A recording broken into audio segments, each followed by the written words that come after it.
देश के जितने भी 5वीं अनुसूची या 6वीं अनुसूची के जो क्षेत्र हैं, इन पेशा कानून को नजरअंदाज करते हुए एक लाइन लिख दी जाती है कि राष्ट्र हित के लिए जमीन ली जाती है। हजारों आदिवासियों को विस्थापित करके किसी एक उद्योगपति को लाभ पहुंचा के कौन सा राष्ट्र हित चाह रहे हैं हम लोग। यहाँ पर हम बिरसा मुंडा जयंती मना लेते हैं, संविधान दिवस की वर्षगांठ मना लेते हैं, लेकिन संविधान के अंदर आदिवासियों के हित के जो प्रावधान है वो आज भी धरातल पर लागू नहीं है। राजकुमार जी, धन्यवाद सभापति महोदय। मैं आपके माध्यम से सरकार का ध्यान आकर्षण कराना चाहूंगा। आज हम आजादी का संविधान दिवस लागू होने का 75वां वर्षगांठ मना रहे हैं, लेकिन संविधान के अंदर आदिवासियों के संरक्षण एवं उनके हितों के लिए 5वीं अनुसूची का प्रावधान किया गया है, लेकिन इस 5वीं अनुसूची के प्रावधानों को आज तक धरातल पे लागू नहीं किया गया है। कोई भी सरकार रही हो, ये अनुसूची के प्रावधानों को लागू नहीं करना ये दर्शाता है कि सरकारों की मानसिकता आदिवासियों के लिए कैसी है।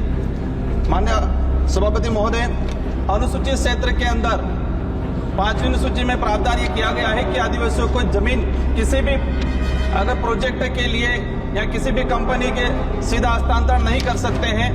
इसके लिए पेशा कानून लाया गया 1956 के अंदर। पेशा कानून में ये प्रावधान किया गया है कि कोई भी प्रोजेक्ट लगाने से पहले उस संबंधित ग्राम सभा से सहमति लेना चाहिए।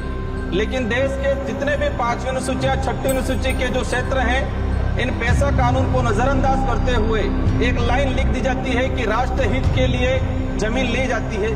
हजारों आदिवासियों को विस्थापित करके किसी एक उद्योगपति को लाभ पहुंचा के कौन सा राष्ट्र हित चाह रहे हैं हम लोग।